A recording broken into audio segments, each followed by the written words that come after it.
Hello everyone and welcome to the Kenyon Denison's presentation of the Dan Priest Show. I'm Matthew Ruskan and to my left, Coach Dan Priest, head coach of men's basketball. Thank you for being here. You're very welcome, thank you. Let's get right going here. You had a tough loss to number 11 Worcester. Can you kind of just take us through that game? Well, they're obviously really good, and for whatever reason we have struggled over the years with them. Struggled in the beginning of this year, the first game, and struggled then. We actually thought we guarded them okay, but when they're really making shots, they're really good, and ranked where they are in the country for a reason. So we thought we guarded okay, but they really shot it well, and their guards are a real handful for us to guard. We played hard, thought we competed in there, but they were able to score at such high volume. It was tough for us.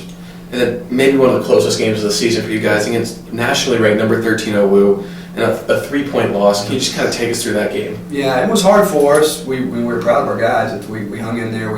We had a chance. We were right in the game, up 4 maybe within that 4, 5, 6 minute mark, and had a hard time kind of stretching it out. I think we could have. Then maybe wouldn't have come down to the very end. We missed a lot of free throws, which was really detrimental for us. I think we're 15 for 27, so you leave that many points on the free throw line to win a close game.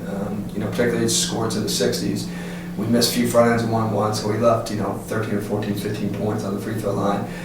When it came down to the end, their guy made an incredible shot, and that's going to happen sometimes to you. So we wasn't much we could do about it. I thought our guys defended about as well as we could. And it's just one of those things that happens in sports. But it was somewhat encouraging for our guys at the same time, heartbreaking.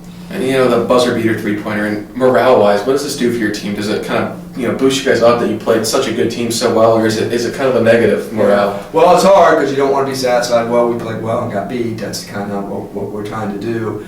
I think in the grand scheme, we can't change anything. I think if we had felt like, we could have done things different, or we should have done this or that, or we really just missed some shots on the stretch or didn't play well, then I think you'd feel a little bit different. But we made a lot of big plays on the stretch. We executed a lot of stuff. We had a lot of big baskets.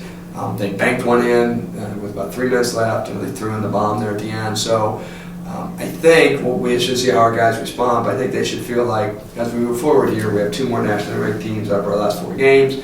We're going to play someone really good in the tournament that with a couple plays that they can compete with those top people. So we're not satisfied. We want to say, well, we did the best we could, but I think it should give them a little bit of optimism. And then recently, Kenyon College has kind of returned to his old form, playing great, recording some nice numbers. What has been kind of the key to spark him again? So he's playing harder. He's playing defense. He's guarding, and he's really playing harder. And he's sharing the ball too, which people aren't going to let him do his thing all the time, and they're really pitching in on him and not letting him get to the basket all the time, and that makes it harder for him to score. So he's distributed the ball. He had 5 assists the other day. I don't know which game it was, and I think he had 8 the other night. And we're making shots. Some of the guys around him are making shots. Brian Comey's made shots. Tim Connolly's made shots. Brian Leibowitz is making shots. So it makes it easier for him. Then he got a little more confidence distributing the ball. He stayed on the glass. He's got to the foul line, which is one thing he had a year ago. He got to the foul line a lot. Hasn't as much lately, and has been able to the last couple games. And now for everyone's favorite part of the show, the off-topic topic. And we wanted to know, it's very snowy and cold here in Gambier. So what is your dream vacation to kind of get away from all this? Sure, I guess everyone wants to go someplace warm. Well, my wife wants to go to Hawaii, so our 20th wedding anniversary.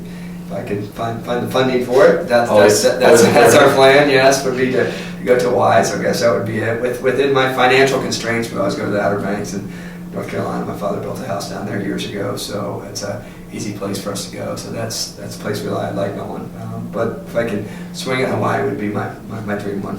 Well, knowing your team, that question's going to be coming soon is, can we come with you? So you better be ready to answer that one to them. No, my wife can answer that for them. They're not coming. All right, well, this coming week, you got some big games, and a really big one this Wednesday against Denison, whom you beat at Denison. So what do you expect from them coming here? Yeah, well, we tell our guys you get to play big games in our league, and that's the thing. If you're worried about the last game, you're going to be in trouble. But it's good for us. You get to play really good teams, and each win means something. So Denison will be a huge game for us. They're just 1 game behind us in the standings. If we can win, it separates us a little bit, and gives us a little momentum going into the last couple weeks. It's a big rival game, but we'll have a good crowd. We'll have a good atmosphere going for it too. We played really well, shot really well there, so that certainly will be we told our guys 2 weeks ago if we won those games on the road, then we had a chance to have some fun games here. And Saturday, although it didn't turn out, we had a good crowd, we had a good atmosphere. I think we'll have a good crowd, a good atmosphere here, and we get to go play the Pauls nationally ranked. And we'll have Wabash at home, be a good crowd. So it's a huge game for us, and DePaul will be also playing another really good team. We felt like we had a chance to win when we were here at home. So what do you, because you're doing a little bit of home cooking this Wednesday, and then going to DePaul, what do you expect to see from them, and how do you try to, tell your guys to deal with this very good team? Well, it's, we'll see how we kind of react coming out on Wednesday. If you win, you got on this emotional high. If you lose, then, your guys are down. It's a long trip. We go over Friday night, but they're very skilled and they very fundamental. But I think our guys have confidence. Like I said, we shot horribly here at home against them, and it came down to kind of the last minute. So I think our guys we won there last year. So I think our guys have confidence going in that they can win it. Well, Coach, best of luck to you in this coming week. And for all the fans, this Wednesday, February 12th at 8 p.m., home versus Denison. Come on out and support the Lords. For the Kenyon Sports Connection, I'm Matthew Ruskan. This is Coach Priest, and this has been the Dan Priest Show. Thank you for joining us.